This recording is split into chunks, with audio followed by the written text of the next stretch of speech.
everyone. This is Sunday Conversations. Today I'm speaking with Nick Acosta of Numerality Zine. So thanks for coming on this Sunday to talk about this. So today we're going to be going over a Q&A about running a DIY record label.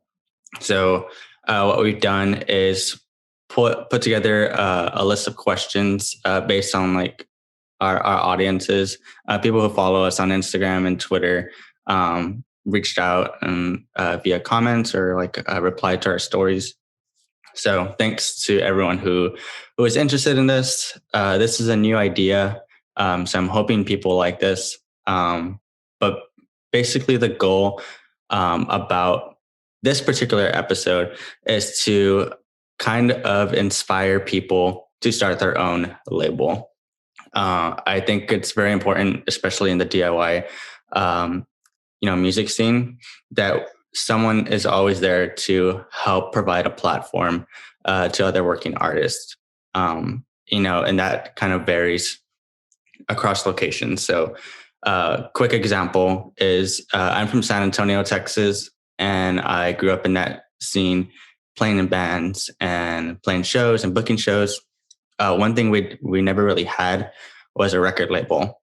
So that's kind of what inspired me to want to, put out a record label and help friends and release music from that scene. And so that was kind of my inspiration. I got like the first couple of releases were from like local artists in my scene. And I always wanted that, to happen. So I want to be transparent about running a label and hopefully help out others who are interested in doing this, who may not think that they can do it themselves. Like it's very, I won't say it's like super easy. Like, of course, it's going to require a lot of like hard work and time. But if you really are looking to help artists and really enjoy music, and you really want to do this, like you can do it. And this is kind of hopefully going to encourage you to do it. So yeah, that's kind of like the beginning, a little quick intro about this. And Sunday Conversations itself, in the future, we'll be talking with more artists and more bands, just trying to provide a new platform for Sunday Drive and kind of have these more long form discussions within our community. So yeah, thanks for tuning in. So Nick, if you want to go ahead and give a quick introduction of who you are, and then we can kind of dive into the questions. Yeah, so thanks to Jonathan for hosting these things. I think they came up in conversations a couple of times just about, again, this idea to build community, but also have conversations around what it takes to either be an artist or do a label. So I'm super appreciative of you letting me join, especially for the first one. So I hope I don't mess it up too much.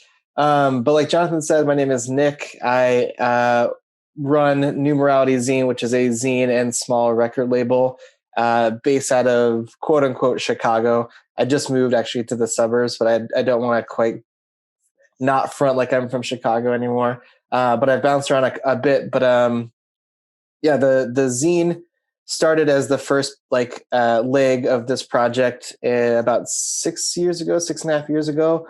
And then the label music side started about 2.5 years ago. Yeah. And just to give a quick backstory about like how we started communicating, I wanted to provide that too, because it's kind of funny. So I think it was about maybe 3 years ago now, or 2.5 or so. I think you had commented on about the new methods release that we had did. And I was a fan of the Sunstroke record that y'all did. I think it was a 7th Floor at that time. So yeah, we just were like fans of like the music and like what we were doing. And yeah, we just kind of like started talking more.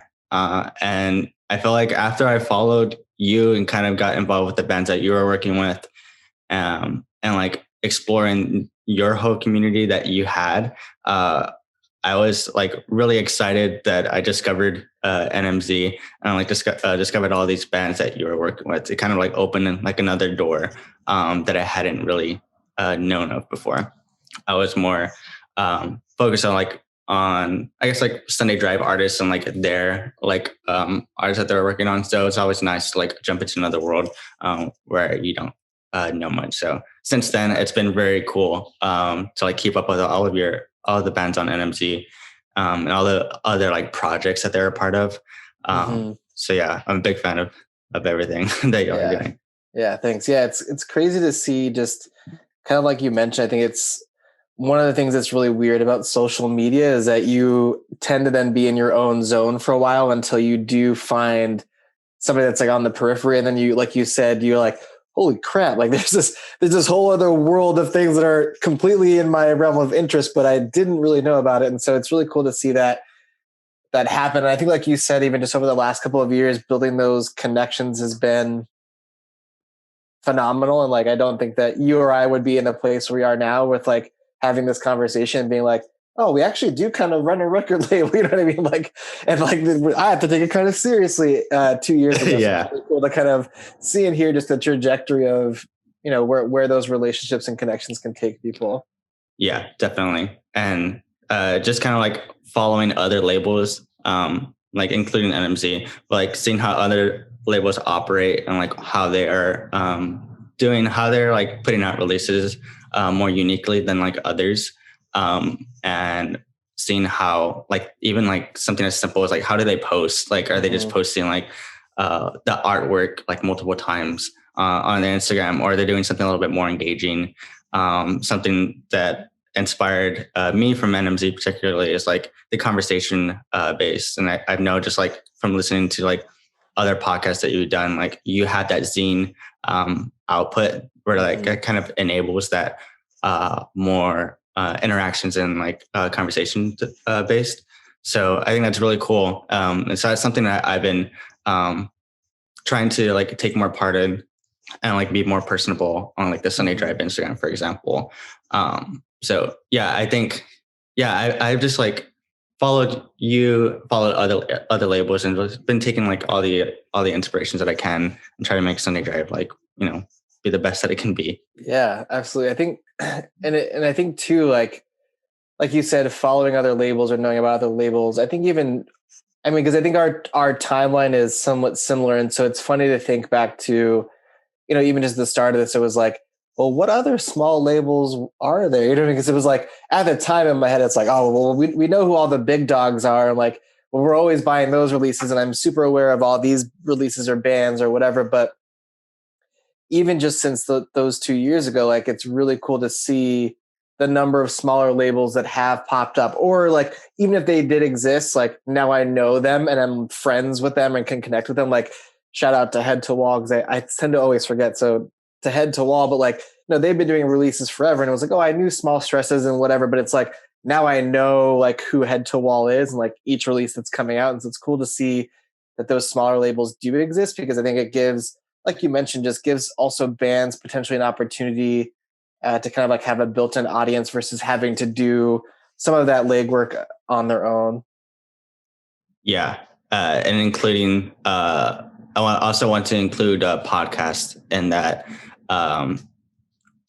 like kind of inspiration, world of inspiration. So besides record labels, I think we've seen like a boom in podcasts recently, and more like focused on like music and like hardcore and like punk. So that has really like inspired me as well. I used to listen to the John Contino podcast, Nose Knows, like or I still listen to today, but I had discovered his first, and he talked about Axe to Grind. And I was like, what is this? Like, there's a hardcore podcast. So yeah, I checked it out, and yeah, it changed my whole, like, it was like a big turning point. Because like I had like that foundation in hardcore, but like the amount of like knowledge that those guys have in hardcore has like inspired me to take like a really like deep dives into like these particular like eras of hardcore. And so it's been cool, like discovering those back catalog releases that I probably wouldn't have discovered as easily myself. So having like a platform like a podcast like that is very inspirational and helpful. Yeah. I think it goes without saying that Axe to Grind has definitely done a lot for the podcasts of in the realm of hardcore, and it's great. And so shout out definitely to them. And I think like you said too, especially because like Axogrand was around and very big even pre-pandemic. And so thinking through like, I think especially in the pandemic era, quote unquote, like we've seen a lot of podcasts pop up and stuff. So I definitely love how Axogrand has, really started like a trend of just like people wanting to get more in depth, like you're saying, and talk about hardcore and analyze like these records or whatever it is. I think it's a really cool like avenue that they've found and have really maximized like their audience and the opportunity there. And I think like you said too, that's another place where an insane amount of connections have come from, is like not only just like, other labels, but it's like, oh, well, it's like so-and-so's record was just played on Axogrand. Definitely gonna check them out. Oh, they're on this label. Definitely gonna check out that label. So it's just really cool to see and hear. Yeah, it's hard not to do. Like, I mean, I would hope that people listening to podcasts like that too are doing that. Like, and I don't want to call it like homework, but it's like you're doing some of that outside. Like, oh, they mentioned this. Like, I should check this out. Like, who is this band Threadbare that they've talked about a ton? So stuff like that. And Threadbare is fucking amazing. So I always find myself pausing and like going Apple Music, like, who is this? But podcasts, other labels, bands, of course. All those have been like really big inspirations in the past few years, especially. So wanted to cover that, but we can jump into the questions now because we have quite a bit, and I want to make sure we get through all of them. So we'll start just from top to bottom on the list here. So first question is thoughts and perspectives on the pros and cons of partnering with labels versus self-releasing. So I thought that was interesting because, and generally I would say in 2021, you do not need a record label to like put out music. You can do everything yourself now. So I sometimes ask myself this question as well, like, what's the point of like running Sunday Drive? Like these bands can be doing everything themselves. So, and that is true. What is the label going to provide to artists that is going to make them want to be included on a label? So what I would say is it really depends on the type of label that you have and like what your goals and priorities are. For example, with Sunday Drive, so Sunday Drive in all is a passion project. Like I don't do this 9 to 5. I have a 9 to 5 job and I do this at night mainly and on the weekends. So I'm giving like extra time, kind of like as you would to a hobby. So that passion is going to be there. Other labels will just use the obvious as like major labels like that. That's probably not going to be as much of a passion project. Money is going to be more of the passion for them probably. And so, the passion needs to be there for a label. If you are wanting to join a label, I would say make sure that whoever is running that label is passionate about the music that they're releasing and is a fan of the band. If they're not a fan of the band, you're not going to be excited about it. So with every Sunday Drive release or even like submissions that we get, if I don't love it, like I'm going to waste your time. Like, I don't want to waste your time. So if I love the music and I really want to help, like, of course I'm want to be involved in that. So that's kind of like the guidelines that I have for Sunday Drive. And that kind of like keeps things focused and like streamlined of like how I want to release music. So in addition to that, having the same values, having a good community that you want to be a part of is also going to be the advantage of joining a label. Being involved with like, for example, like the roster that a label would have. Like if you are also the fan of the roster, that's going to be great because you already have that established community from like an outside band looking in. Like you see that community happening and you want to be a part of it. So I would say that's another advantage. And also the most obvious thing is like a record label is there to do all of those like services. So you want your record to be on streaming. You can do that yourself. You can have a label do that for you. You want good album art. So that I know that's going to differ between like label. If you have like a friend who does like great artwork, like definitely keep supporting them and going with them. With Sunday Drive particularly, I also encourage that. But I also do design. So if someone doesn't have art, like I do designs for free for every artist on the roster. And design is like one of those values that I wanted to have when I was starting Sunday Drive, because design is what I do like day to day, and I find it really important to communicate. In addition to that, mail order.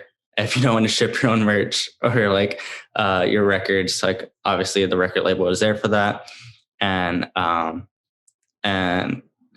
promotion, of course. So, having someone promote your record, and that includes like, press, like sending it out to blogs, having a write up on even like the label's website, having a short description on like your Bandcamp, et cetera, et cetera. So I would say those are all the advantages of being on a label. Of course, self-releasing, I also believe is important. The first demo or like first EP that you do, I would say don't worry about a label just yet. If you're just starting off, like do it yourself and get that beginning motivation that you need. And if the label likes it and discovers themselves and reach out to you, that ends up working out great. But in today's world, after you finish recording something, you can put it out immediately. So I wouldn't discourage that to get new music out in the world. Just make sure, I would say from like a label's perspective, like if you want to get on a label eventually, just like make sure everything is like of quality of like what you would like. So, recordings don't have to be like the best sounding, but like in today's like world, like as a fan of music, you kind of have that expectation that it's not going to sound like a really bad like demo from like the 80s. Like you have like this new technology where you can have it sounding good and like and honestly, like the artwork, like if you really want to catch people's eye, the artwork is very important. If I am going through Bandcamp and like just like click on the Discovery tab, I only listen to like what the artwork that I find interesting is. So yeah, that's my answer. You can go ahead and give it a shot. Yeah. I mean, yeah, very, very similarly. And in all honesty, like nobody needs a record label, right? And you have two people that do a label telling you like, you don't need a record label. So like, what the fuck? Like, how did it? I mean, yeah. So like you said, Jonathan, a band could feasibly take control and do a complete self-release physical or stream, whatever it is. And so, like you said, I definitely encourage people to think about that. But I think aside from the suite of services that you describe that a record label can provide, the mail order, the publicity, all of those things, like I think one other thing too that really tends to kind of end up helping is like once you are kind of like committed to a record label, it is almost like you then are like you've been given like that stamp of X's approval, right? So like, and I think that's a big thing, especially as I continue to think about NMZ getting like bigger than I originally intended to.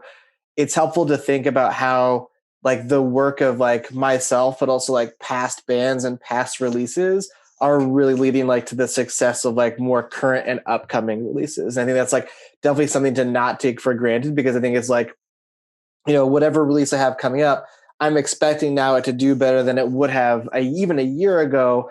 But that's because the release I did a year ago like gained a little bit of steam and helped out. And so I think that means like it gives an audience a place to put their eyes and say, okay, Jonathan's putting this out, stamp of approval from SDR, like I'm going to automatically check it out, versus kind of like, hey, so-and-so random person you see on Instagram, like, hey, just started a band, here's our demo, or here's our EP, like check it out. You might check it out if it's like a close friend or whatever. But I think that there's a stronger tendency to check something out if it's been given like that quote unquote stamp of approval from like a label.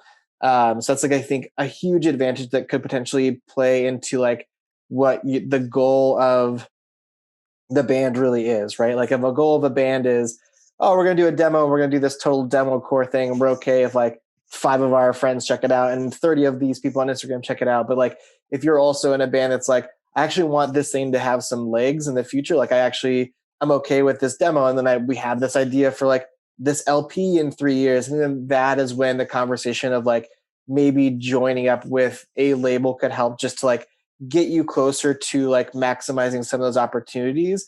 And that's not to say like I have like all these opportunities in my pocket, because I definitely don't, because it comes along with like also the band putting in that work too, which is really, really helpful. But yeah, I just also think too, like you said, what is like, you would just have to ask the band, like, well, what is your desired outcome? Like, do you want to be part of like a label for the community aspect of it and like the promotional and like the support? Or honestly too, for some bands, it's like, we also just don't have the money because we just dropped X amount of money in recording, but we would love for this to get some sort of physical release and have people check it out. Like, are you interested? So I think there's a couple of different like end games that a band could have in their conversation with joining a label or not. Yeah, those are all good points. Yeah, I think we're definitely on the same page about that. Yeah. Yeah, I saw another question that kind of goes along with what you were saying. Yeah. So what comes first, the band or the idea? As in, do you approach the band already with a plan in mind, or do the bands bring the ideas to you? I'll let you go ahead and answer that one first. Go, because I think it was on one of your questions. Yeah, it's a great question. And honestly, I think it just depends. As you know, Jonathan can attest to like, I think as a label gets again bigger and has more eyes on it, then there is a tendency for an increase in submissions. And so then I think at that point, it's like, it might be more about like, well, what does this band have that I enjoy and love, and like that can offer the roster, and what can I offer the band? But I think early on, it was definitely a lot of like who would I love to have on the label? And I think that's still a good thing to think about as a label, is like, who would I love to have on this? Like who is a person I would love to work with? But I think it also just depends on your label, right? Like, I think SDR and NMZ are somewhat similar insofar as like, I tend to like to work with younger and newer bands as like my automatic preference, because I do want to build a relationship and like have a trajectory where it's like we can do more than one demo release, and like we build that continuity. But some labels honestly too are just like, send a band my way. Like anybody got music to press, like I'll do it. And that's also totally okay. I think it just depends on, again, like, well, what does the band and what does the label want? Does the label just want like to pump out releases to like build hype around a band? Or does the band just like want their release to be on physical and have it be like at this one-off spot with this one label? Like, that's totally okay. So I think it definitely depends on like what comes first. I think I'm answering the question now. I'm like, where is the question again? Oh shoot. Can you reread it one more time? I want to make sure I'm answering that. What comes first, the band or the idea? As in, do you approach the band already with a plan in mind, or do bands bring the ideas to you? Yeah. So kind of like I was saying, it definitely can depend. I think that there's been many times where I've been approached and the band has had the idea already around like kind of what they would like to do. And that's always kind of good, because it gives like the group a jumping off point for like, all right, I think this would actually really work for your first release or whatever it is. Or actually, you know what, as a label, I don't know if this is the way to go for this thing you're thinking of. So it's always really nice, I think, when the band has an idea, but also I think it's even nicer when the band is also willing to have that conversation with the label to think through like, well, what works kind of best for all parties involved. But again, too, at the same time, it is really cool. It's cool, but also maybe it's a little more difficult when the band's like, hey, we would like to do something. We don't know quite what that is yet. But again, like Jonathan can attest to, like once you've done, let's say 3 releases, like I think in the back of your mind, you kind of have a framework for like, here are some things that we could do. Here are some things that work. Here are some things that don't. But it can change. Like, you know, for example, with the Holy Figures release when we were talking, we were thinking about like, well, a cassette tape would be great. And then we were like, fuck, these songs are so good. Like, and not that a cassette's not good, but it's like, do we want to do something more? And so it was like, let's pull the trigger. We were like, let's do a 12-inch EP. And then we're like, well, no, because like they wanted it out sooner. And I was like, yeah, that makes sense. With the wait time for vinyl, like that could really take it, an additional like 6 months. So they're like, well, what is the happy medium? It's like, oh, we'll do the lathe and we'll do an 8-inch lathe because it's too long for a 7-inch lathe. So I think some of those things do kind of happen like spitfire. And like once the release starts to gain a little steam in your mind of like, you know what, actually, I think more people are going to dig this than we thought. Like, I think you've got something here. And so it's always good to kind of like have those opportunities, but not bad if a band approaches you with some semblance of an idea in mind. And obviously then like a willingness to maybe adjust those ideas. Yeah, I love what you said about like kind of getting excited about an album where like maybe the band came to you and you're like, oh yeah, like I think a cassette could be cool for this release. And then you like listen to it, you're like, this might be too good for like a tape release, like a shoot for like a 12-inch record, like go from like the bottom all the way to like the top of like, like as far as like physical formats. I just had that conversation recently for the new Ease record. Actually, they came to me and like we're talking about doing like a digital release and like just releasing like singles throughout the year. And then like after I listened to everything, I was like, I think we should do vinyl. Like each song is like kind of like the storytelling in it is like sounds really good as a record. So yeah, we're gonna be going with that now. Yeah, but and I think to like not to interject too much, but I think it's like. Yeah. I think too, having you offer that outside perspective is also important. Going back to that first question of like, well, what is then the benefit of having a label? It's like that perspective, right? Because I think when you're in the mix so often, you're like, well, this is cool. I think we would be okay doing it like a couple digital singles and like it would get heard. And then someone's like, actually, yo, like, did you think about this? Like, this is bigger. Or like, actually, it's like, you know what? Let's change this to be like, yo, let's do this tape and this set of tarot cards because I think it also matches the vibe. So I think like when you have that outside perspective, it gives kind of like a fresh coat to some of these ideas to kind of like gain steam. And again, I'll either like bigger or also like let's pull back a little because I don't know if we're quite there yet. Yeah, that's a really good point. Yeah, so I'll answer this from like the foundation of the question as well. I was like, what comes first, the band or the idea? So when, for example, a band will submit something to us, I would say most of the time they're kind of like open to doing like whatever the label can. So that's always like nice from like a label's perspective because you're not right away expected to commit to something that's going to be, say, a vinyl release. So in case like you're not aware of like vinyl and pressing, the time, the money, and like, yeah, the time and money basically are like two very like big factors in doing that type of physical format release. So turnaround time right now, especially, is like taking months and months, like probably like 5 months or so to get them back. Shipping, if a lot of people go through A to Z, if you're going through them, like you have to experience overseas shipping. So that also is like another thing that's going to take a little bit longer and pricier. And also, vinyl production, you're expected to pay at least, I don't know, 1,500 for like a minimum, like 100 units. If you're going to go like 300 units, you're probably looking around like $2,500 to $3,000. So yeah, those are like bigger commitments. So if a band is wanting to come with you with vinyl already in mind, that can work. If from a label's perspective, if you really love the songs and you're like on board immediately, you're like, yeah, let's do it. And so I guess I would kind of give the advice to like bands, come open-minded to the label. Don't have like high expectations just yet. And let, like similar to what Nick said, like let kind of the label get that additional perspective and offer new ideas. So yeah, and then that conversation piece, like in the beginning, kind of really happens naturally. I mean, you talk about the music, you listen to it, and then you kind of bounce around ideas.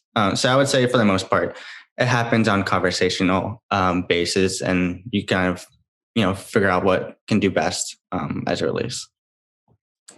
Yeah, and not to like take this question somewhere a little bit different, but it also just brings to mind too, like the idea in the conversation too, and when a band is approaching a label is, again, earlier we talked about like, well, what are the hopes for the band?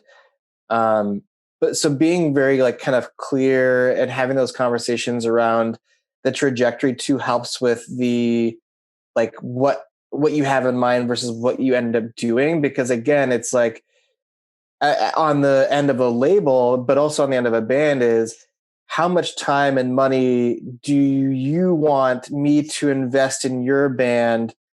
If this is like a one-off thing, or do you have expectations or desires to continue working together? Because I think that also changes oftentimes the perspective of, what type of release a band could potentially get. It's like, well, we don't really plan on touring much. To be honest with you, we hang out, we practice once a week, and we bang out these songs, and we enjoy them. We would love it to be released. Like, all right, great. Well, I think that in my mind is like, well, does my time and monetary investment call for vinyl if it doesn't do well, or if you don't see us working together in the future?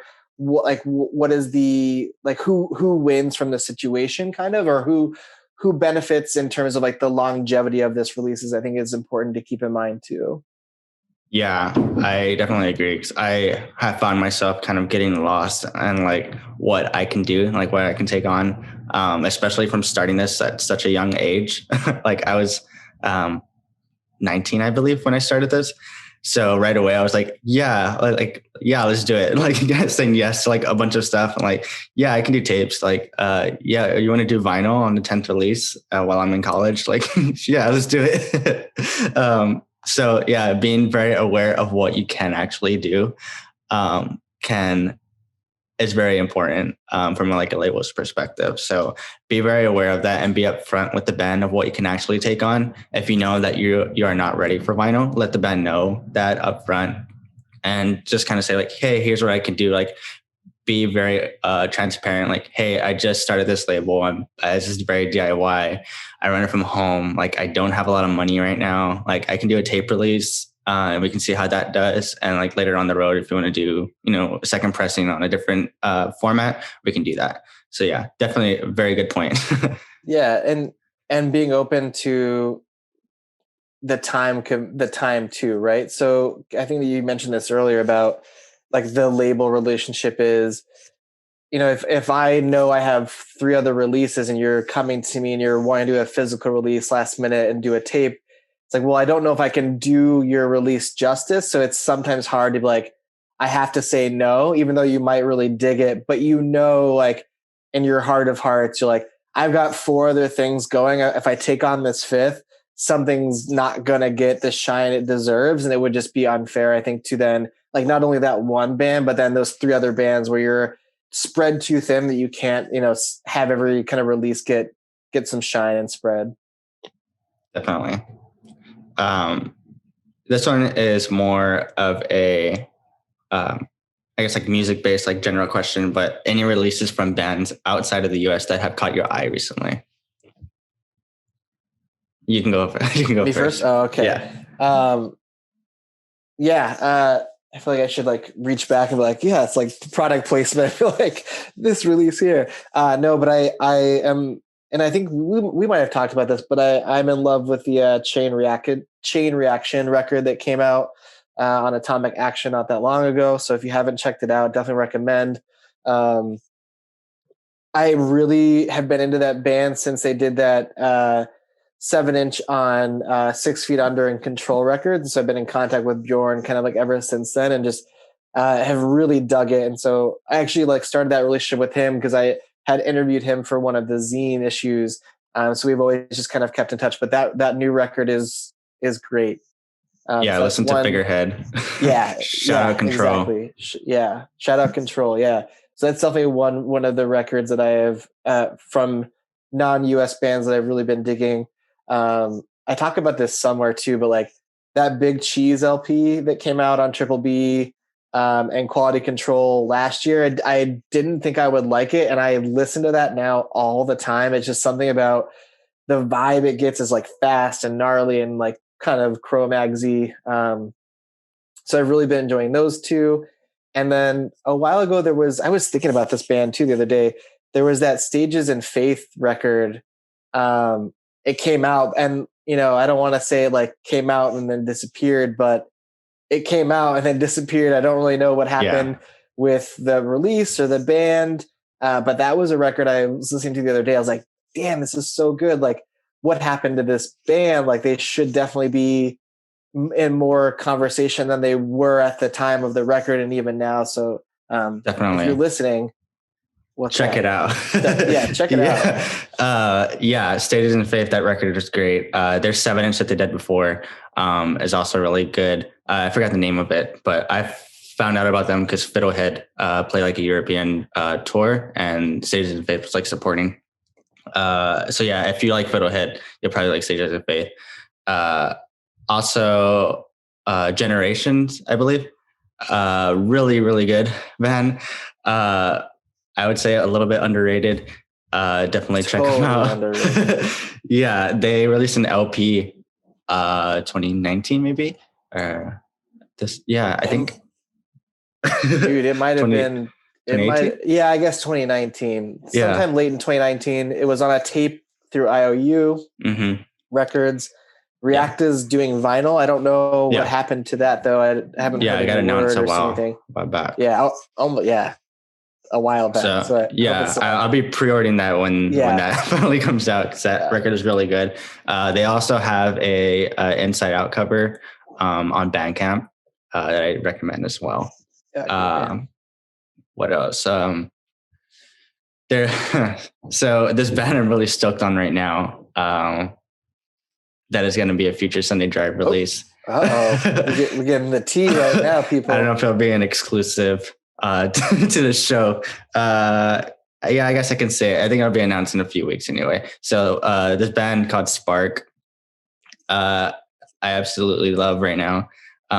They are going to release, I think, one of my favorite hardcore records of the year that I'm very excited about. You mentioned Chain Reaction earlier.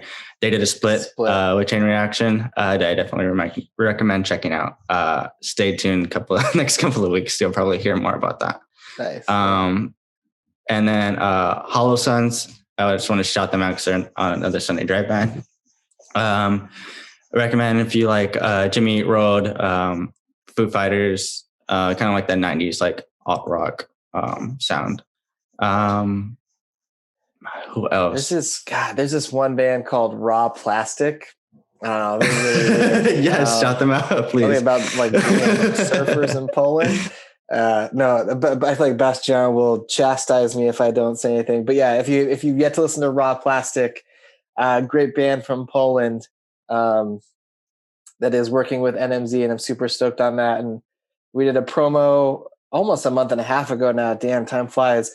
And we're actually about almost a month out to the day from dropping an EP that we're doing 4 songs with them and on their European label Peloton Records too. So I'm really excited about that.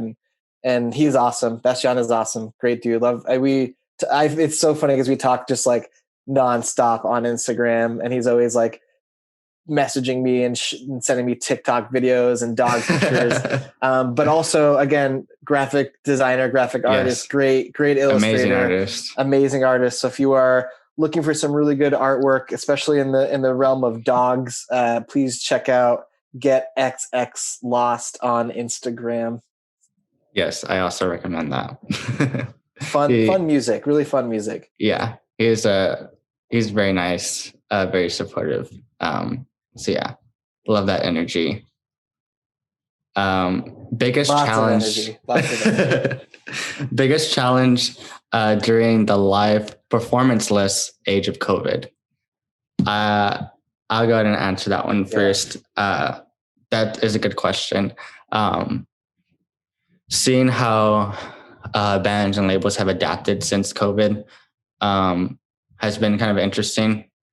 So, and like the normalcy of like releasing music, usually a band goes out on tour to support something that they've released. Ian Mackay would see it the other way around, but more generally, you go on tour and like have a new record, and you are able to sell vinyl or CDs or cassettes, and you can move units a lot easier that way. If you are going to a show, you go after the show, you go and pick up a shirt or pick up a record. And that is how bands make the most money by playing shows and selling merch.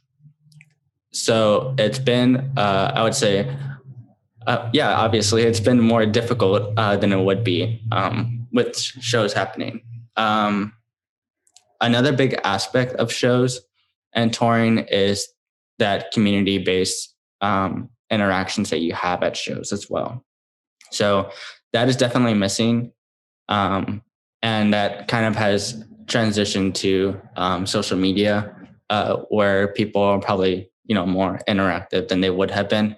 I know I am for sure. I didn't really like comment on stuff or like reply to people normally, but now like I kind of like miss that human interaction that you would get. So whenever there's new music out, I try to share it and like, be excited about things and support. So yeah, it's been a little bit more difficult, but flip side of that, I would say you kind of have a small advantage as far as like people miss music. People want to hear new music, and people are mainly home now and have more time to listen to music. So any new music that comes out, people are probably not going to listen to everything, but they're going to be more inclined to listen to new music than they would have, when they're not in lockdown or in quarantine. I know, speaking for myself, like I would check out things here and there, but I was at work, like in an office. I didn't have that flexibility to like, jump on my phone for like 10 to 30 minutes or whatever, or hours, at a time, but that end up adding up to hours and hours. So I would be like, just like at my desk and not able to do that as often. Now I'm able to have more time during the day, but being at home and being able to explore new music, after work, I can jump on Bandcamp or social media and just like check out what's happening. So the advantage of it is people are checking out new music, and obviously I prefer everyone probably prefer touring, but we're working with what we have right now, and everyone has adapted, whether that's like just releasing more digital singles or trying out like live stream performances. I've seen those kind of like hit and miss, but it kind of depends like what you're doing with them. It can be interesting or it can be kind of meh. But some of the ones that I've been watching, like the Hate 56 ones, shout out to Sunstroke. They're doing one of those soon. They have a really cool, they have a really cool poster to promote it. So like I said, with artwork that catches my eye and it makes it more interesting. So shout out Joey's World for that. Shout out Joey's World. But yeah, you can go and answer that. Yeah, I was gonna say definitely the biggest challenge during the live from performance-less age of COVID is just like when I mosh now, I'm moshing by myself in my basement versus moshing with a crowd of other people. No, but that is definitely one of the biggest challenges. But yeah, I think kind of like what you said, and I had this conversation too the other day with Paul from Fake Eyes. It's like I think that while it is important to continue like having dialogue and conversation, like social media just is like it's sometimes sucks that at this point it seems like that is the biggest platform to do those things. So when we were talking earlier about like, well, what does a label like? What is, why would a label be something a band would be interested in? Is like we have essentially had to become PR people in and of itself, because we are now, like you said, we are like, oh, do I time this post to get the most traffic on this Thursday at 3 p.m.? It's just like, it sucks to think about, but those are things that like, unfortunately now I feel like I've had to think about it so much more, because like Jonathan is saying, obviously like the band wins big for sure when they're able to tour, they're able to sell merch, they're able to be in front of people are able to see them that haven't heard them. But I think with our time now is like a band or a record label has to find ways to continue to push that content. And so that way it is also in like people's minds, because it is very real that the attention span of social media and people these days is like, the window is very weird. Like sometimes it's 3 hours and sometimes it's 3 days, sometimes it's 3 weeks. And so you have to kind of like really be in tune with that and play it just right, which is like a very weird thing for like a DIY label or band to have to think about. Like, I don't really like Paul's like, I don't really like know how to interact on social media. So it's like, we posted this picture of us playing live just to let people know like we're recording. It's like, yeah, it sucks that like we have to kind of like be really hyper aware of those things now. So that is definitely one of the biggest challenges during this time. Cause again, it's like, it takes time, right? As weird as it is, like planning a post or making it and editing it, or, Jonathan knows like, does this look good or whatever it is, but like all of those things come into play, I think now a little bit more than when they used to, when people were the facilitators of that content, when they would be at a show and they would post the flyer like, yo, this show's on Saturday, don't forget to come. Or they're at the show and like posting on a story, like a quick clip of the band playing. Like when you don't have those things, it is oftentimes up to the band to try to facilitate that happening, the label to facilitate that happening. Or then the third part of it is like, then you have like the press and PR aspect of it. And, some music journalists are better than others or whatever it is. And like, sometimes it's like, is it just for the headline? Are people actually going to read this really good write-up? And so there's a lot of things that kind of come into play that really make it a challenge to support a band during this time. Yeah. And you mentioned like publicity.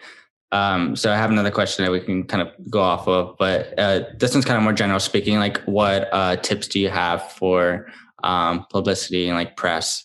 So I would say that I am barely like kind of like diving into this and like trying to do better at it. I've done it like in previous years, but not as well as I could have been. And Nick and I have been like discussing this and like trying to help each other.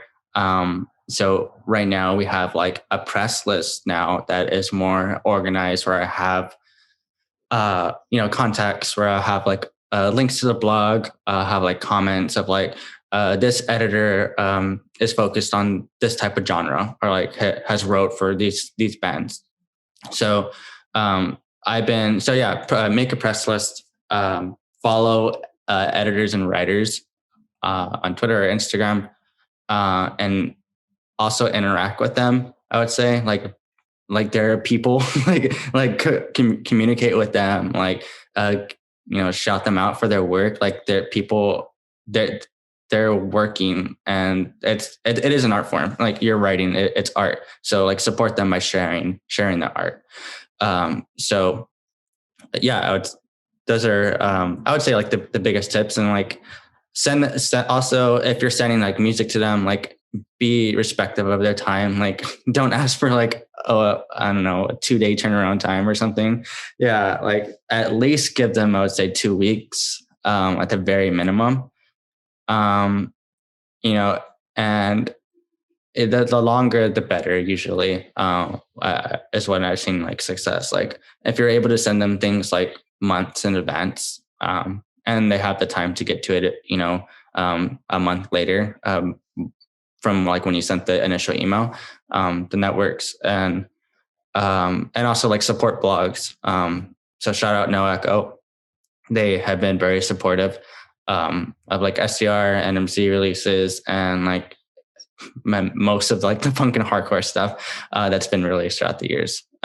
So yeah, support, just basically like support and share their work. Yeah, I mean, the only thing I would add, and you kind of mentioned it too, is that idea of like they are definitely people. So again, just like anybody, you would like, because essentially you are working then with this person, right? So again, you want to find a way to build that relationship with those people too, and you're not just like, hey, I know you work for this thing, so I'm going to use you for this platform, because I feel like that's just like cheesy and just dumb. So building those relationships, and also in addition to that too, like knowing as a band or as a label, like this is the place I would go to for this, and it makes the most sense. I think knowing that has just really helped out, because there are places that will get more, again, like I said, that's like more shine because they have a built-in audience that is looking for X, Y, and Z, right? So again, like No Echo came up in the conversation, like to no surprise, because like you said, you mentioned they are the bigger like hardcore punk affiliated DIY type like online publishing place. And so it's like, knowing that, then it makes sense that I can send them X, Y, or Z release, because I know they have a built-in audience of people that will appreciate, or at least have an inkling to check out this release, versus like, if I'm going to send it to somebody that I know their audience is not going to be interested in reading it, then it doesn't make sense to have them devote the time and effort into writing this.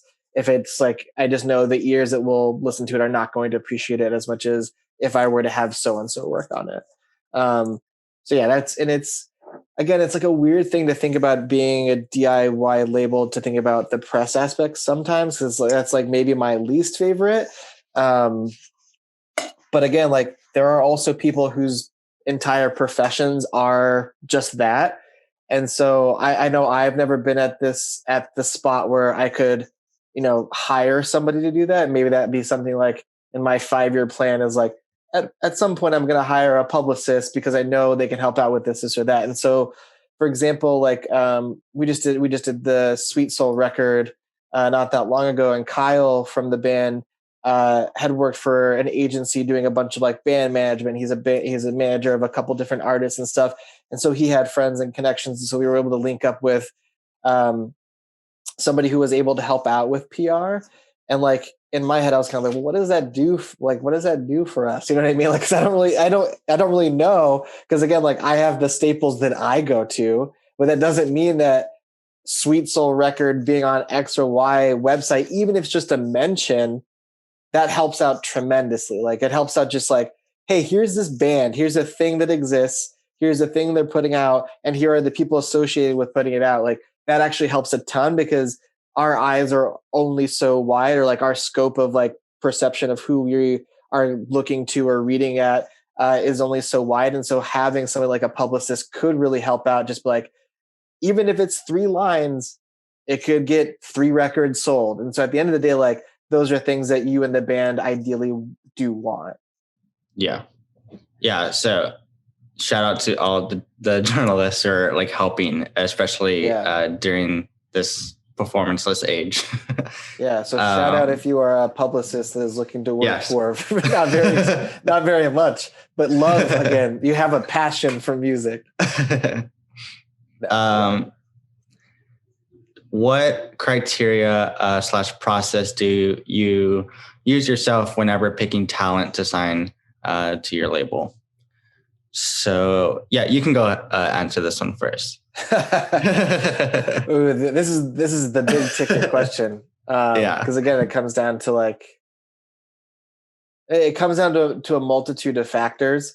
One thing that I always say that is very true is like, for me, oftentimes it definitely is like, depending on if it's me, doing the reach out, or if it's a band doing a submission, it really is a lot of like, where am I at? What am I feeling at the time? Does the music and art connect with me and speak to me? But also a big aspect for me, especially sometimes, is do I know this person? like at all, or do I know somebody that knows this person? I think that those are pretty helpful and big because, again, you want to form a relationship with people who share the same values, ideologies, but also like, and it's maybe crappy to say, but to a degree, like you trust those people.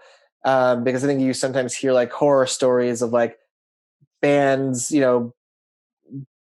something happens with a band or a person in the band, and you're like, crap, because then that also just that the label then has a name attached to those things, and like you will then have to do some of that explaining also. And it's like, I don't want to be in a position where I'm having to defend a band or a person for something that they've done that I just completely don't agree with. And I would love to have so if you're listening to this, I would love to avoid those situations.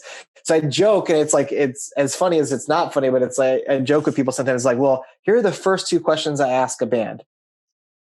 Are you racist? It's like, you don't want to ask those questions, but you also want to ensure again that there's not something going on there with a band or a person in the band that is going to come back and just like ruin the trajectory of the band and tarnish the label and stuff, because that's not fun. It sounds like funny to like ask that question. I know, but it's weird. Like, yeah. But at the end of the day, it's like, sometimes you got to be super blunt about it, because there are a lot of nuances to the ways people think, and you want to make sure that in some way, shape, or form, like you are going to be in the right spot with the release. And I think that's sorry to interject, but I think that's a very good point. At this point, I kind of expect that anyone who is interested in Sunday Drive is not racist or like just like a bad person in general. In general, I encourage everyone just to be nice and respectful. So I've gone through this before as well. And I have also have made like posts about, anti-racism and like, doing our part and like helping like communities that are getting hurt right now. And have so for years and years. So anything that we can do to support,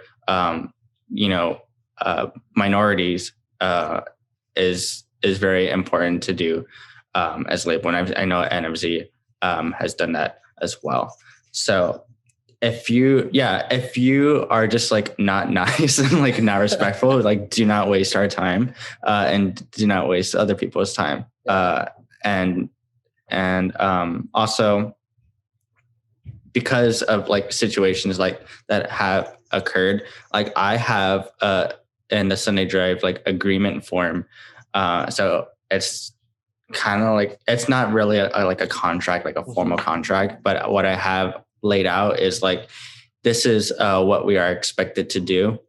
And like, this is what's going to happen with this release. So just to be like transparent, make sure everyone's on the same page. Hey, we're pressing 100 units. They're going to cost $10 to make. We're going to sell them, $12, whatever. Just like lay that foundation out. At the very last paragraph, I have like, I think the title is like community. And it says like, we are like anti-racist, like if we find out that you've been participating in like just bad behavior, like sexual harassment or like, anything stupid like that you shouldn't be doing as a human being, like we're not going to work with you. Like it's an immediate, that's how you break a relationship with not just a label, but like other people. So yeah, I just wanted to hit on that because that's a really good point. Yeah. And it's hard, I think, and again, going back to this idea of like, what is a challenge in the performance lists, like time, like that's also a pretty big challenge, right? Because you oftentimes, when you have the chance to like be at shows or go to shows, like you're then seeing bands and interacting with people more. And so you're able to build those like relationships very naturally. And so it's like, oh, like I'm thinking about starting this band, or so like those can happen genuinely. And like, you can see those people and like talk with them. But now again, going back to the idea of like social media, it's like, well, a band reaches out to me. I have no frame of reference. We have no mutuals. it's harder to be like, well, do I stalk your socials to be like, you're good to go, like whatever it is. I don't like that idea or that feeling. So it's again more of like, I try to work within the network of friends and bands and people that I've been able to establish already, just because again, like ideally another portion of like this relationship between band and label is it is a relationship and it's not purely transactional. So continuing to think about that through that. But kind of like what I was saying earlier, yeah, in terms of what I would like to put out or what, would be on NMZ, it, by and large is more or less like, what am I really enjoying? Do I think that this band has that passion? Do I think that this band resonates with me musically? Does it resonate with me lyrically? Ideologically, does this band represent something that I would love to continue to push and have people like hear that too? So there's really no rhyme or reason. I don't want to say I would limit the sound or the bands that like I would work with, because I don't think I would. But at the same time, it generally has to be within kind of a wheelhouse of what I enjoy. Like I don't really enjoy K-pop. Let's say I don't know K-pop, right? I don't really enjoy it. And so if somebody were a K-pop musician was like, I love what NMZ does, would you be willing? I'd be like, respect to you. Like, thank you for digging it. I'm going to have to hard pass on this, but I'll be very nice about it. But yeah, because there are times where, you get submissions and you can tell it's coming from a great place or they're super driven, but either you're not that into it or you don't have time for it, whatever it is. Like you have to kind of be very in tune with what you can and want to do. Yeah, I agree. And as far as like criteria, I don't have this like checklist like written out for like, oh, is this going to meet like Sunday Drive's like standards or whatever? But I feel like I kind of know after doing this for so long, like mentally, like I know what I want to like help out with. So like I mentioned earlier, like good artwork, like does that exist already? If it doesn't, like, what are we going to do to make that exist? Because like I said, like design is communication, and how are you communicating your art to people is very, very important to me. Like artwork is like a really big thing, because if you're just like in a record store and something catches your eye, like that's like just that alone is like very important. Like if you see a record at a record store and like, I always do. I pick it up and like, oh, what's this? Like I turn around and like see the label who released it. Like I'll check it out for sure. So yeah, is art like a big deal to the artist? Is the music, of course, like, is it something I'm interested in? It's a lot of times this happens where it's like kind of like generally of like what the type of like Sunday Drive would release. It's like falls in that realm, but it just doesn't capture me like as much as like these other releases have. So sometimes it's just like a personal liking of music, like everyone has their preference. So sometimes it doesn't work out that way. And then of course, like, are they good people? Like, okay, in this day, like Nick was saying, like you kind of have to just like check their socials if you don't know them, and kind of see how they're like are interacting with people. And are they in their emails even, let's say, like speaking about submissions, like it's hard to like accept submissions from like someone who like DMs you like on Twitter or like Instagram, and it's like kind of like, I'm not saying like I expect everyone to be like this formal submission, like a nice written email, but like when I get just like these like quick, like kind of like weird submissions that seem almost like sketchy, I feel like some weird like SoundCloud link or something. Yes, yeah. Somebody is catfishing SDR right now. Wait, you said you play in Fallout Boy? Can you talk about that a little bit? Yeah, whatever it might be. Yeah. So just like if you're gonna like submit to a label, just like make sure everything is like very easily accessible. As far as like, hey, here's the link to like stream music. Talk about the music a little bit.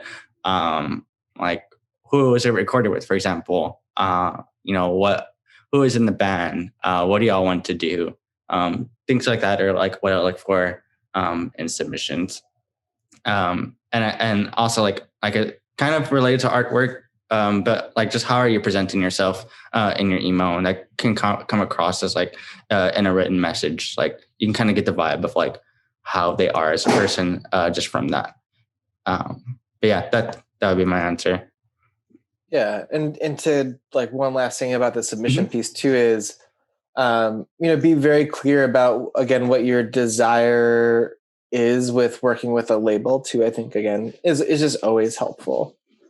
Yeah. Yeah, submissions can be a weird thing because again, it sucks to say, but it can oftentimes be a matter of time and place and finances for our end. That there are times where it's like, oh, I would love to put this out. Oh, you want to do this? Like, I just can't do it. And you're like, it sucks sometimes to say no, and then you see somebody do it and you're like, damn, I wish I had done that or whatever it might be. Or, like it works out hopefully in the end. And I think too, like on if you're a label and you're listening to this too, and you get a submission, I think on our end too, it's always helpful to then be, Jonathan and I have done this, but like, somebody sent this to me. I think you would actually maybe really like it, and it could find a home at SDR or whatever it is. I think that also is just helpful because I think it shows the band too, like you're not going to completely write them off. Like I'm an avid music listener. I would love more people to listen to music. So I actually don't think it's good with me, but it could be great for X, Y, and Z. And I think that's always a kind of like a good level up again of like just continuing the continuity of community. Very true. Yeah, I've done that in the past as well. So if you can't do it, but you can recommend someone who can help. Which again, it goes back to this entire conversation in general is like, Jonathan and I were joking at the beginning, like we can't give away our secrets. Like we're gonna gatekeep this conversation, but it's actually quite the opposite, where it's like the more small scale labels there are, again, gives artists hopefully then a bit of a platform, and then gives other labels too the opportunity to say, I can't do it. I would love to. Financially, I can't. Time-wise, I can't. However, X, Y, and Z label probably could, or like would maybe be interested in checking it out. So if you're somebody who's listening and you're interested in starting it, do it, because then it gives us the opportunity and the band the opportunity to be like, so-and-so, like I can't do it, but so-and-so might. Yeah. And if you're not like getting if you're not getting like labels to like reply to you, like do it yourself. Just like like we said earlier, like just do it yourself. If you want to be on a label, like start your own label, like and put out that can be like the first release.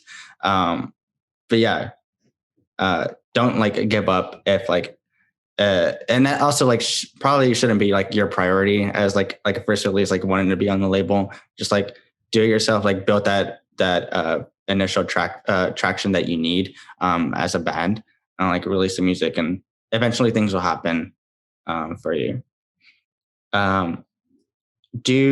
So Nick is a teacher, and this question says, do your students know about NMZ? If they do, what are their thoughts? Most of them do, and they do not care. They're like, I don't know what you're talking about. They're like, what are those things behind you? No, yeah, a good number of them do. Some of them have found interest over the years. Some of them generally don't. I would say a large number of them don't understand exactly like what that means when I tell them that. They're often like, oh, so you produce music. It's like, no, I don't produce music. So some of them are interested in it, but again, like by and large, I think that also the genre of music that I am interested in is not really like what a lot of my students are into. So yeah, I see the anxious 7-inch behind you, but 2 years ago, I was like telling a couple of my students, I had like a bunch of like extra anxious digital download codes. I don't know from where. And I was like handing them to students. I was like, you should check this out. Like, and they were like, I didn't really like it. It's like, what the fuck? What do you mean you didn't like it? So every now and then I have like an advisee, which is like my homeroom. I'll play music for them. They hate it. I play back when we were in school during independent reading time every day in my class on Friday, like is when I play a lot of music. So they got on me though. There was like, why are you always playing the music you want to play? Because I was like, I can't play pop hits when you're like, because then everybody starts singing during a pop hit, but I can play Fake Eyes, and it just their Downward was my Downward. Downward is my most played album. The self-titled LP is my most played album on my iTunes because A, I listened to the shit out of it. And then B, I just like, it's always my go-to when I'm in class and the kids are working. I'm like, oh, Downward, just put it on. This is like mellow enough, but I also can catch the tune and I know what's going on. Yeah, there's a couple students that do know and care. Last year, there's a student. I don't know if I probably shouldn't say their name, but last year there was a student, wasn't in my class, but I knew them, and their favorite band was Power Trip, and they loved metal, and so we would talk about like metal, and they loved like some metal leaning hardcore. And then there was a couple students who along the way were kind of into some similar music. There's one student now that he was a freshman my first year teaching. So he's like a grown ass person now. So we go to shows together every now and then. And so I see him. So it's really cool to hear and see like, just like, what they're interested in. But I have a lot of students that make music. That's cool. I got a lot of kids that make music. A lot of students that play instruments. So some of them do like, I have one student who, plays piano like beautifully, so he does a lot of like instrumental music. He does beats on his own. I have a bunch of kids who spit, who get in who can spit some rhymes, and they always mess with me because we're always like trying to like out rhyme each other. But yeah, they generally are not super interested in NMZ stuff. Yeah. This is like a niche type of music, I guess, to get into, and like generally, I'm sure like kids like really into like pop music, and like I know like TikTok is like a really big and like huge. A huge thing for music right now. Yeah, we're missing out. I know. The future. So I've been having many conversations about that. So yeah, follow me on TikTok. And Numerality Zine on TikTok. It's just me and Best John from Raw Plastic. Let's see what sparked your initial idea of starting a label? Any other label inspire you early on? It's a really good question.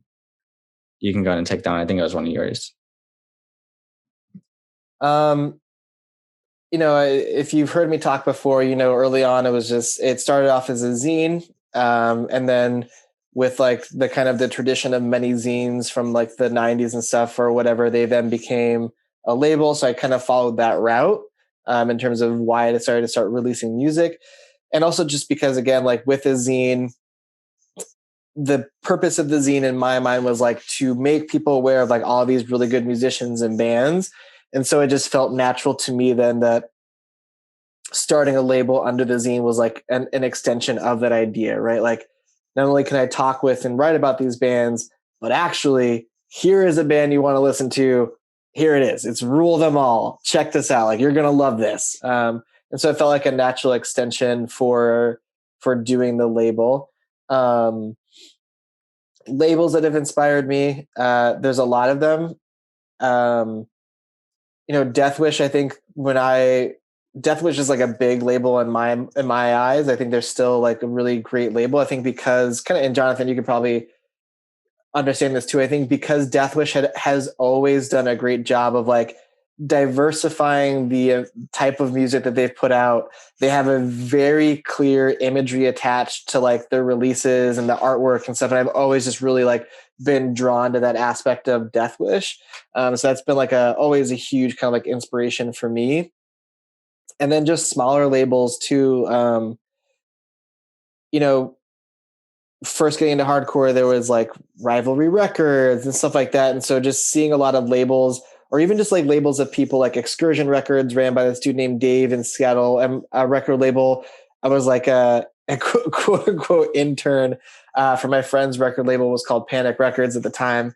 But like just seeing people I know do those things was a big like inspiration to be like, so I could actually do this. And it could work out maybe, and again, there's always that could work out maybe. Yeah. So when I started this, it was in 2015. And kind of like the time and place of like where I was at is that I just finished high school and I was a freshman in college. And at that time, so from like 2010 to 2014, I was in bands, playing a lot of shows in San Antonio, and booking shows. And at the time, kind of like how the music kind of comes in waves, so you can kind of like see what's happening. So at the time, like Title Fight, Balance Composure, Tiger's Draw, like all of those bands are like really big. It's kind of like what I was into at the time. And so those like labels that were releasing the music is like obviously like what inspired me, because it was all happening very at the same time. So Run for Cover Records was huge for me, especially like with my age range. Like they released so much like important music for me. So they're a really big inspiration. TopShelf was releasing like a lot of like the emo revival stuff that was happening. No Sleep was really big. Yeah, No Sleep was also big. So I was looking more so like the contemporaries at that time. Again, like I said, I was like 19. At that age, you're very just like involved with everything that's happening around you. Very contemporary. Yeah, go ahead. I was gonna say, and too, at that age, like I feel like it's good that we have that starting anchor question, because I feel like I keep going back to it. But like, again, that first question too about, well, like what is then, how does a label help out for people around that age range too? It gives people a spot to look that might not know how to navigate the music scene otherwise. And so like you're saying, when you Run for Cover, it's like, well, I'm looking always there because I'm 19 and, I don't really, or I'm 16. I don't really get to go to a ton of shows. But also too, like the internet and social media is drastically different than even when you were 19. But like, even just thinking about like, well, at that time at that time, you're like, well, my go-to is this label because I know I can look here to find out new music that I'm going to enjoy. And I think that's still true to some degree, but yeah. Yeah. So I wanted to for sure, like state like those are really big. But also, like Nick was saying, like smaller labels as well. At that time in 2015, I'm not sure if you remember, but there was like a really big cassette revival, and like a lot of like DIY labels happening like from their homes. And I found out about those and really inspired me, because I was like, oh, all of these kids are doing it. Like I can do it as well. So that was also a big push. There's this label called Flesh and Bone Records that started, around 2015-ish, maybe a little bit before that. But it was run by Brian Brigante, who is a really good designer. And now like I consider him like a friend now. And he released like a very diverse range of music. There's like punk music, but also like ambient music and like emo music, and like it was just like different. And like I mentioned, he's a designer, so everything that they did had this like aesthetic and like design that caught my eye. So that was a really big influence, because at the time he was doing it and it was all DIY, and I wanted to do something like that as well.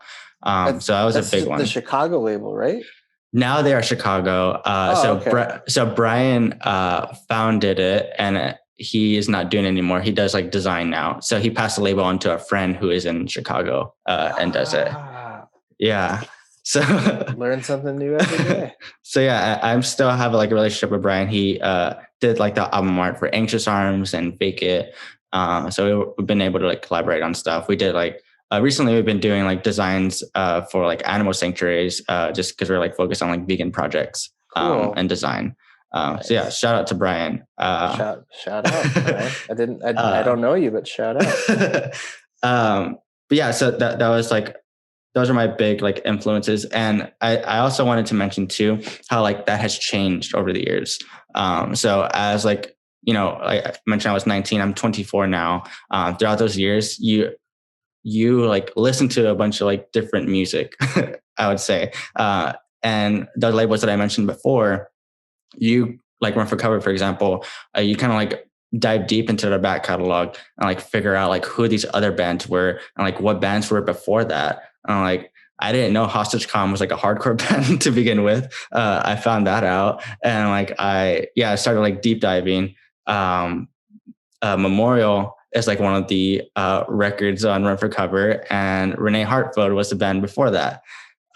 So yeah, that's like a really big thing. Now I would say like Deathwish, Revelation, Dischord. Those are like the labels that like are inspiring me now. And Yeah, that's awesome. So yeah, I know we are been talking for a little while, so I want to like do some quick answers. So most enjoyable part of running a label. You can answer that one, and then also along with that, hardest part of running a label. Everything and nothing all at the same time for both questions. No, I mean, honestly, most enjoyable is really like, because again, I am not a musician. I don't play an instrument, so I have no part really in like the music that gets put out. So really, it is really cool just for me on my end to see like bands getting recognition that I think they deserve and getting ears on their music that I also like personally love. And so that's really big like reward for me as a label, is to see like people being like, oh my God, like I really loved X, Y, and Z. Like that is a really big like affirmation on my part that I enjoy. This was one of the many. I think again, like even this conversation with Jonathan wouldn't have happened if I weren't doing this. So I love those connections. Most challenging is just, I think somebody also asked a question here about like balancing like personal life and NMZ. Like, it is really a challenge. I think again, it gets more and more challenging as the projects seem to get bigger and bigger.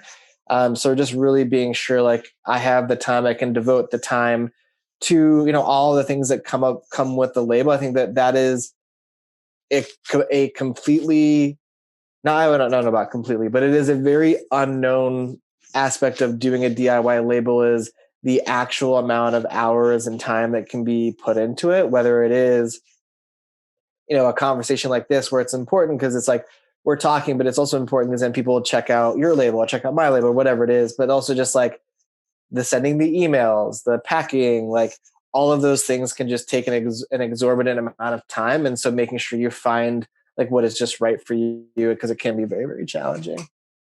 Yeah, I would say the hardest part about running a label is the time. It takes a lot of time. There are nights where I have to stay up till like 2 a.m.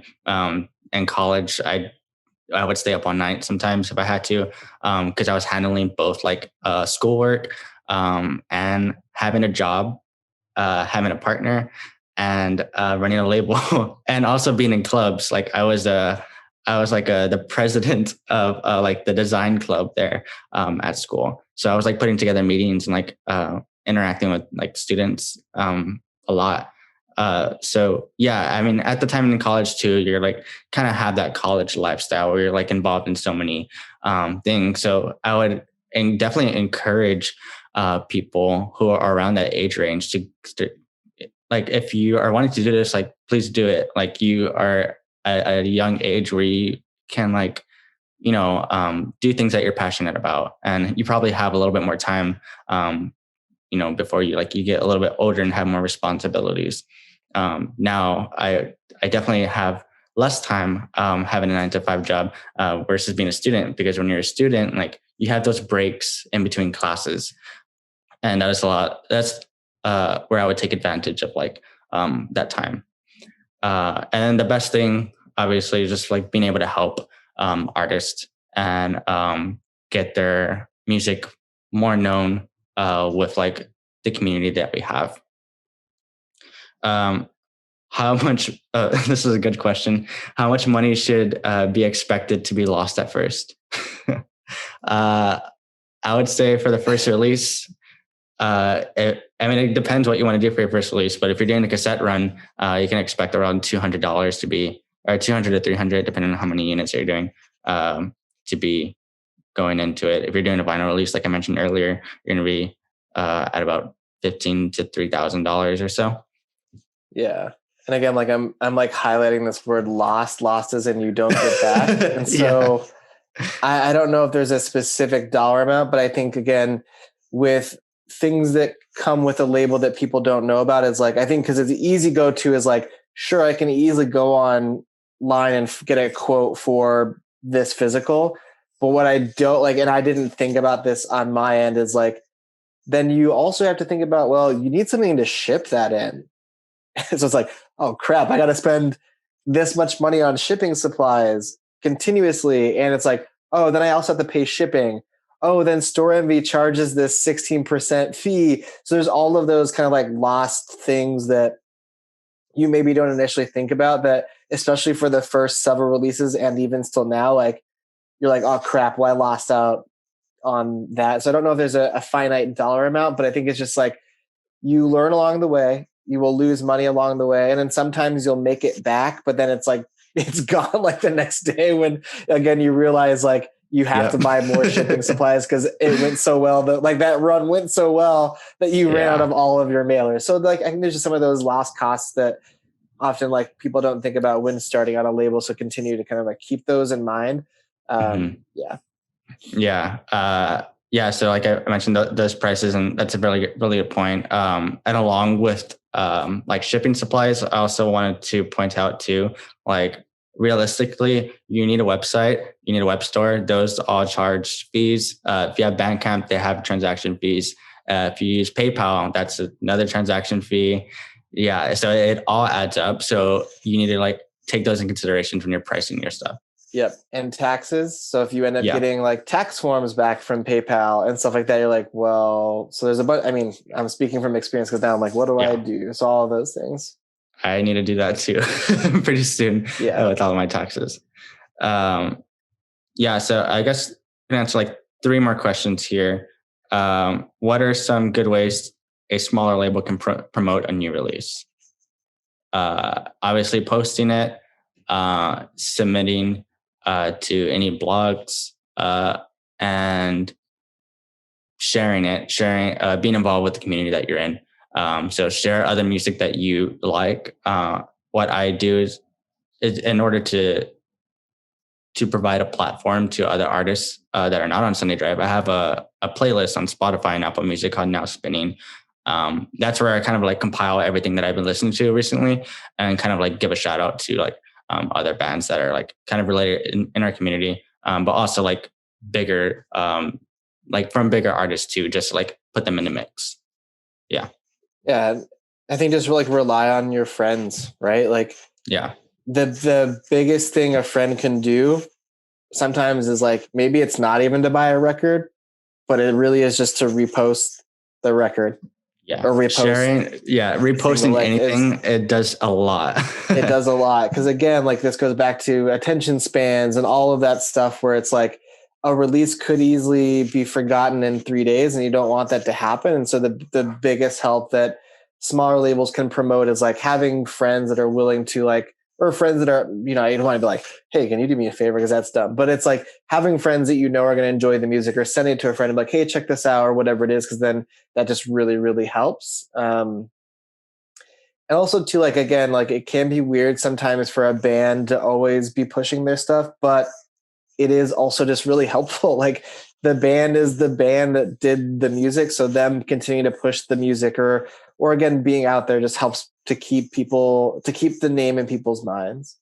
Yes, definitely. And as far as like the band continuously promoting themselves, I mentioned earlier, like just posting the artwork multiple times, like you can do other things than that. Like if you had the chance to perform before and have like live photos, you can post those, or you can post like lyrics. You can do like alternate artwork to what you have released. Just like find more unique ways to continuously sharing the same thing, but on your feed, it's not like the same image like multiple times. Yeah, absolutely. And the last couple here are I listed out a couple of questions that I knew that I had when starting a label, and I'm sure like many other people would as well. So how do you start? How do you ask a band to be on a brand new label? So I know this was like kind of tough for me because I was a new label. if someone doesn't know you and you're releasing something, it's gonna be very hard because you are just like a stranger. So I would say start, like I mentioned earlier, start in your community and like the scene that you have, grown in. So I was from San Antonio. I knew my first release was going to be for Frontage, who was a local band, and their friends that I used to play a bunch of shows with and house shows. So I wanted to help them. And they were my first release. And following that was like New Methods, also a hardcore band that I knew and would play a bunch of shows with. Their friends. So yeah, I would say stick to your like local community first, and then you can start broadening out. Yeah, and being honest too with the band, like I got very lucky with Rule Them All too, being like, I've never done anything, but I'm interested in doing this, and it happened to be like we're also getting ready to record, so just take that risk again. Like a no is not the end of the world, and so just making sure like you feel confident and comfortable in what you can kind of offer, and just being upfront. Sometimes the cards are in your favor, and sometimes they're just not. Yeah. And last thing here I have is just wanted to hit on like services, because we kind of like mentioned this, are like platforms that you can use when starting a label. So vinyl, pressing plants, tapes, websites, e-commerce stores. So I'll just kind of like say what I use and give some other recommendations to kind of start with. And in the future, I plan to like do a deeper dive into like each of one of these and like kind of like tutorial on like how I do this. So I want to say for website / e-commerce, I use Limited Run. It's a very, it's focused like specifically on music and labels. So I recommend that. I use, of course, PayPal for transactions. Recently, finally, I like made a separate bank account. I would say to do that initially, just to keep everything more organized. There are a bunch of like small business bank accounts that you can get out there. Particularly, I use Novo, if you want to look into that one. For vinyl, I use Solid Merch / A to Z. For cassettes, I use National Audio Company. Yeah, so I'm saying these. I'll probably like leave links to check them out. And like other websites that I know of. Big Cartel is like a big one. You can start there as well. Like Squarespace if you want like a website. At WordPress. There's a bunch out there. So I would say like go on all of them, see their pricing, and compare them, like what works for you, what features do they have over others that you like more than the other, and then you can decide from there.